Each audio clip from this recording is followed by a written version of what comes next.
What's going on, everybody? Eric Lindquist at Stokastic here in the Odd Chopper channel, coming to you with another edition of Lindy's Links, Likes, and Locks. Hit that like button, subscribe button, notification bell. Goes a long way for me on this video, goes a long way for you. That way you become a prize whenever great content is going live here at our little neck of the YouTube woods. Hopefully you had a great weekend. Did you miss me? I missed you. Monday, kind of a weird one. Only 3 games on the slate. We got producer Jacob here on hand. He's, so sad and depressed that he didn't get to make a lot of graphics and didn't have to deal with me spending 4 hours, 5 hours putting together plays for you on this video. Yeah, that's about what it is every single day. Again, it's not simply flipping coins. We're not just sitting here making decisions on a whim. No, we are using data. We are using the market-based approach over at OddsSharper. We're combining it with my projections, and we are having ourselves a grand old time. If you would like to have yourself a grand old time, why don't you just join us over in that premium Discord where every single Monday through Friday, I'm putting plays in there. We are firing them up in that premium Discord. Sign up at the link down below, $14.95 weekly, $49.95 monthly. And then if you use promo code Lindy, 20% off of all of that. It'll be awesome. You will very much enjoy it. And then when I have things that are leans that turn into lights, you can be apprised of it. When I have plays that show up from the heat, from the absolute nowheres, well, that happens all the time because the prop exposures at the top of the positive EV table, everything in my projections needs to get updated with new pitching data, with new information, updating it for weather and things of that nature. You want to jump into the premium Discord. That's where I can help you out the absolute most. But with that said, friends, 3 games going. Let's fire it up here. Producer Jacob, let's get to the picks. So it's an interesting card makeup for today because I'm going to give you, for these first 2 games, a money line that I'm thinking about playing, and then in the event of this game, one that I like, as well as a couple of props. I think we can have a little bit more discussion on each one of these spots as a result, but I don't think Hunter Brown's resurgent needs to have a whole lot of discussion. Do you know how good he has been here of late? Hunter Brown has been exceptional of late. The Wayne State product, 25 years old, out there throwing absolute gas now. 95.6 mile per hour fastball velocity has ticked up, up, up. He has a 4.37 ERA, which might not impress you, but a 3.33 expected ERA. I care way more about that stuff because it is predictive. It helps you see what's going to come to fruition. Also, in his 5 starts that he had in the month of June, it's now July, so that's cool. He had all of 4 earned runs allowed. That's ridiculous. 4 earned runs. 36 strikeouts to 8 walks over the course of his last 5 outings. Ridiculous stuff from Hunter Brown. Now, I have to let it be known, the matchup's pretty good. Taking Colorado on at home, taking on Chicago, the White Sox version, on the road, taking on Detroit at home, then taking on the Angels on the road. Unbelievable run out of matchups consecutively. This is not going to be as much of a cakewalk here for Hunter Brown, but I think the stuff has looked elite, and 3.33 expected ERA. You can't make that kind of stuff up. It is just purely numbers. And Hunter Brown, been one of the best starters in baseball for the last 2+ months now after a really shaky start to his 2024. On the other side of this one, Yadier Rodriguez, that is an interesting one. Yadiel Rodriguez, excuse me. Apologies to him and his family. 450 expected slugging, 21% K rate, but 13.6% walk rate that's coming along for the party. I know Vlad has been out of control of late. 538 expected slugging now, 392 xWOBA. Finding times to get the ball up in the air. 6 home runs now in his last 7 games or something ridiculous like that. Vladdy Guerrero, not going to shock anybody that he is hitting the cover off the baseball. But what is shocking to me is that nothing else is really flipping over here for Toronto. As I go through some of these individual hitters on a case-by-case basis against righties, I'm not impressed. Alejandro Kirk, 370 expected slugging, sub 40% hard hit. We got Kevin Kiermaier who's going to have to be in that lineup out to center. Now, Spencer Horwitz, he's a lefty out there that, has been batting higher in the order against some of these righties. I think he's got the pedigree, but he's got a sub 35% hard hit. Last season, he had a 37% hard hit overall for the entire season. I guess he only saw a couple of pitches there. 2 barrels, 27 batted balls in play. So at the very, very tail end of last year. I don't know what to make of it other than Houston money line was the auto click. Houston money line is an auto click here. I think you're just backing him, Hunter Brown, in this spot. And then for prop exposure, I think the strikeouts might be more difficult to come by considering it is Toronto. They've got a 19.8% K rate against righties. That is down there low. Only a 101 WRC plus. I say only mainly because you would expect Toronto to be better than that. They're not.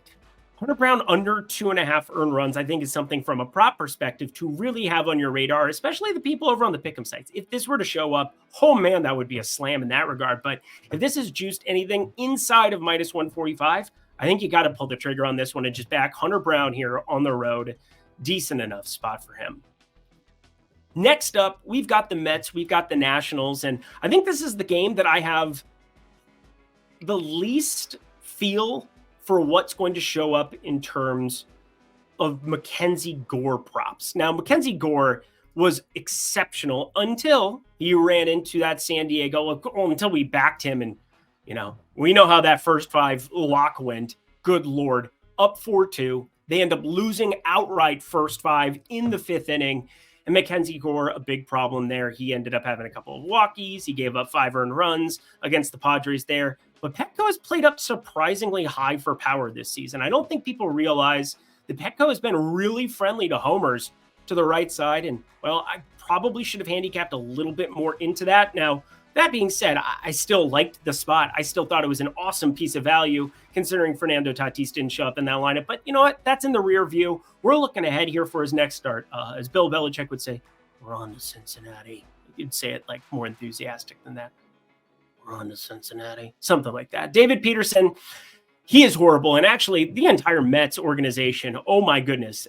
After flatlining the New York Yankees, they got flatlined by Houston there. Had a weird weather game here on Sunday, but I'm just looking at a really taxed out New York Mets bullpen. I mean, this is kind of an issue for them here at the moment. I'm actually going to refresh, take a look at it because Sunday's stuff isn't showing up in my sheet here at the moment. But I know Ottavino and Garrett and Nunez and Dykeman, they all showed up on Friday. They also had Garrett blow that save, got the loss on Saturday. They end up getting blown up here as well. They had Adcock and Diekman show up in that game as well. Oh boy, you still have Edwin Diaz suspended. This is a spot where I think you might get the low-hanging fruit on the Washington Nationals side. Yeah, weird to say that I'm actively looking at backing the Washington Nationals after what they just did to me last lock and the first 5. And then I had a light play. I had a small half-unit play on the old money line there. A nice, I hate looking back on stuff like that. But we have a forward-looking program. And as I see Washington here, it is decent enough weather for hitting 95 degrees. And David Peterson, oh my goodness, is he a horrendous starter? Is this bullpen taxed out? And Edwin Diaz continuing to be out. Peterson with the 296 expected batting average, 380 xWOBA. You know who really hits lefties hard? Well, that's the prop exposure for this one. Lane Thomas, friends, one of the better hitting righties up against lefties this season. Weird to see an 18.5 degree launch angle on him too. I think the home run play might be something you might dabble in as well. So tons in the lean category right now. I want better than minus 105 here if I can get it. That'd be good. 105, bring it down. Otherwise, first 5, those haven't been introduced everywhere yet. So I'm going to wait on that one as well. So that goes in the lean category. But Lane Thomas, I'm pretty sure 2+ bases for him. And I'm pretty positive that on this next game, we're going to have a home run play for you. It's going to be awesome. And hey, BetMGM, they've had some of the best home run props odds period in the entire industry. If you want to sign up for them now, head to the link below. Let's fire that up. First bet safety net up to $1,500. Really good stuff, friends. You head to the link below. You click on it. You deposit $25 or more. And when you bet $25 or more on anything, up to $1,500. Yes, $2,500, $500, whatever you have for your bankroll, whatever that first bet looks like. You have an opportunity to fire it up, and if it wins, keep the money. If it loses, get it back in bonus bets. And I'm telling you, these home run props look really good over at BetMGM right now. They have routinely they've been surpassing FanDuel, which is insane. Didn't think we'd see that from a book this season. So check them out down at the link below. Only if you're 21 and over. If you have a gambling problem, please call 1-800-GAMBLER to the final game of the night. We're going out with fireworks, friends. It is the 4th of July coming up this week. And after all, Bryce Wilson, well, it's not even the weekend. It's Thursday. It's Thursday. Anyway, Austin Gomber on the other side of this one. And Bryce Wilson, always be on the lookout because they do this starting opening thing. They change the pitcher day of. They do a lot of weird stuff to like piggyback certain starters and combine certain starters, usually try to play the platoon. It's fascinating, but they had Freddie Peralta on the mound. He ended up recovering from a early hiccup there, solo shot, first pitch of the game there, or not first pitch, first at bat of the game for Nico Horner. Ended up having a really nice outing, ate some innings up, and as such, they've got a pretty decent bullpen that they can utilize here on Monday. So Bryce Wilson doesn't have to get a crazy amount of length out for them, although he did have 6 innings in that last start against Texas. If I mentioned Texas has been pretty bad against righties, of course. They've been pretty bad against righties this year. Anyway, Bryce Wilson, he's still not my favorite pitcher in the old West. That's for sure. Despite one good outing, has a sub 15th percentile hard hit, a sub 20th percentile chase percentage, has a sub 25th percentile expected ERA. Everything across the board looks a little bit skeptical to me for Bryce Wilson here in this spot, but it also looks skeptical for Mr. Austin Gomber. 10.6% barrel percentage, 345 xwOBA, and you work through some of his mix and some of these righties that exist in this lineup. I understand that Milwaukee's been better against righties or like all season, but even for this southpaw, Austin Gomber, I look at William Contreras and Jake Bowers, not left on left, but he won't probably be in the lineup. But Rhys Hoskins, Willie Adames, a number of these righties, Joey Ortiz, 339 xwOBA, even better against these lefties. I really like the righties in this Milwaukee section to go nuts up in Coors Field. And you're seeing an 11 total, but there's a couple of 11.5s already. I still like this over, but we're going to combine it with one home run play. I said I had a prop for you from this one. It's actually looking at the Bryce Wilson side as well as a bunch of other guys here, mainly because the lefties are going to have crazy short home run prices potentially if Bryce Wilson is going to be up a majority of these innings. Over the season, he has a 215, Bryce Wilson does, a 215 expected ISO against lefties and a 224 actual ISO. Against righties, 140 expected ISO, 110 actual. So much, much better and limiting the power there. But there are three lefties that are going to stand out here on the Colorado side. Ryan McMahon, who we've backed a number of times. I think his number is going to be too short here.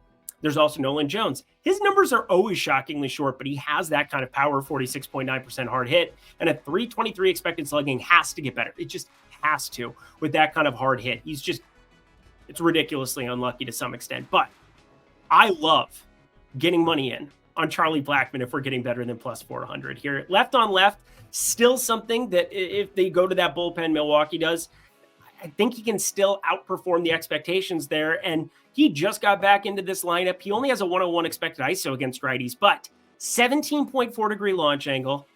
That is so freaking useful here. Need to get under one here for us. Best way to get over one is under. Where did I just hear that recently? Somebody in the comment section is going to say, like, my wife. It's funny. You're mean. Over 11, Charlie Blackmon, 2 home run, a lean. Again, the like plays have been on fire. Let's keep that trend rocking. Hopefully I can find some locks for us on Tuesday's card. We get the whole shebang back, but 3 games. Let's get out of here.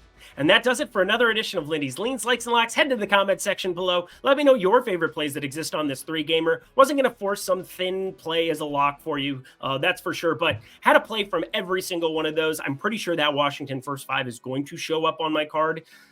I'm not positive yet, though. Need to see more books roll out that number. It feels like I could be getting a little bit better value if I just sit, wait, wish. And again, BetMGM, that's been one of the best sites in terms of prices in the MLB markets. You guys want to sign up there, get up to $1,500 in bonus bets if you're 21 and over.